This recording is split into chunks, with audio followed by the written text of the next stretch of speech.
Howdy peeps, and welcome back to the channel. And this could be an interesting and amusing episode.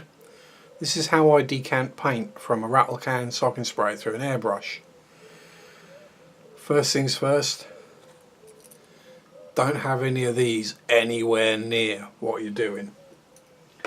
There will be extremely flammable fumes. Secondly, no, I don't have a really bad case of primer thumb. I am actually wearing a nitrile glove, not latex, because that will eat straight through it.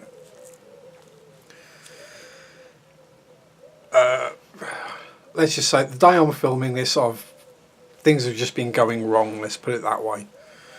And it's two things have gone wrong so far, so this could look like a Smurf murder. Anyway, we have the Tamiya TS44 pre-shaken. Give it a bit more of a shake just to make sure. Empty paint pot, cleaned out. Tamiya, so it's glass. Again, because very hot lacquer paint has a tendency to eat through plastic. Put the lid to one side because we won't be needing that. And what I use is, this is off of an old WD-40 can. You can also just use a normal bendy drinking straw, just held in place, and it will work. So, why do we decant paint from a can into a pot? Why not rattle can it on? Well, you don't have the control. Some people will argue that they do. You don't. You don't have the finesse of control with how thin or thick it goes down, where it goes. I'm not saying you can't get a good finish with a rattle can. You definitely can. I've seen it done many a time. But it's just easier to use an airbrush. Now, if you're using a normal bendy drinking straw, you literally just either hold it over, bit of tape, bit of blue tack, whatever to hold it in place, and spray. But because I'm using the WD-40 straw, pop the spray lid off, and oh, this is where things get messy. Only it into the bottom of the bin, and press it down a little, and paint's already coming out everywhere. Great. So let's move clean cutting mat out of the way first, shall we? So at least we don't automatically paint that blue. This is the paint with the skyline, and we're literally going to just spray it into the pot. Up against the side. Not pressing all the way down, we don't want it to come out all of a sudden. And one trick is make sure you don't let the straw dip below the surface of the paint. And yes, I have just realised I am painting my hand blue. I should have worn gloves on both hands because that's what's happening. So you spray it against the side of the pot to prevent the splatter. Yeah, we got a good amount in there now. So we'll pop that off.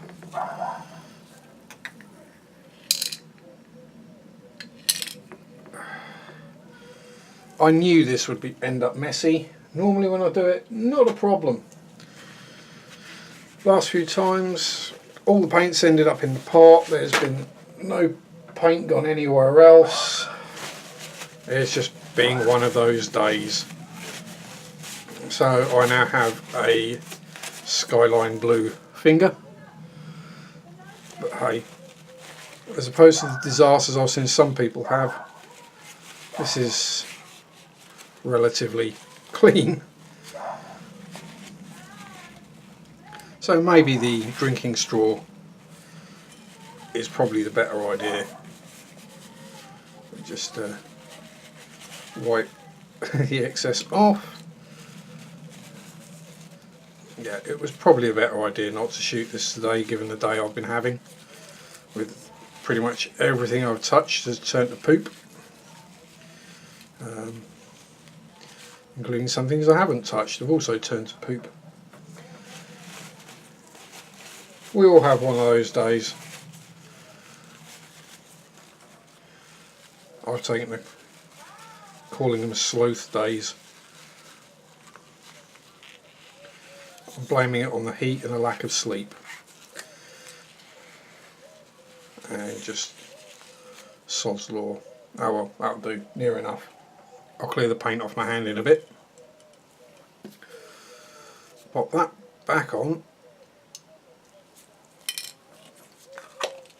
And that, so we don't get paint everywhere.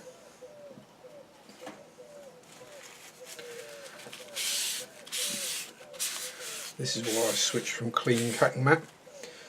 What I'll do once the video is finished is I'll just clean this out with some lacquer thinner. Just using a pipette, squirt it down there until it comes out the end. Keep flushing it through till it comes out clear. Job done. Anyway, so we have paint sat in a very cold feeling pot, bubbling away nicely. Now at this stage you do not put the lid on. Do not, because it will explode. It'll either blow the lid clean off or shatter the pot. All this gas has got to go somewhere, so you let it escape into the atmosphere. Now let's see if I can find a cocktail stick. Now this is gassing off at its own pace relatively slowly, but if you pop a cocktail stick in, you can see it goes absolutely crazy. That's because you're giving it extra surface area, an extra rough surface area for the gas to come out via, as it were. Now if you're going to sit here and watch it, you can,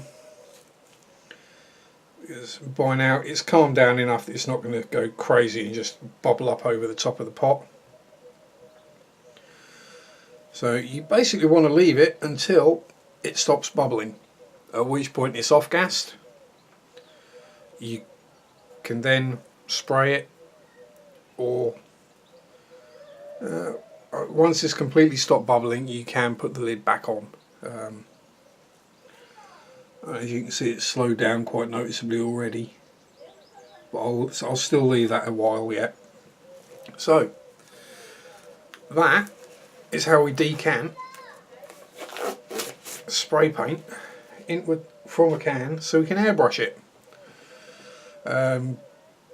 Obviously this is a lacquer based paint, so to clean it out we'd need to use a lacquer or cellulose or lacquer based cleaner. I'll be using just general hardware store stuff. It's Mr. Leveling Thinner is a bit pricey to be using on this, let's put it that way. Anyway, hopefully you got at least a bit of amusement from me painting my hand blue, and it showed how to do it and the pitfalls. So enjoy modelling, have fun, peace out, rock on, and bye bye.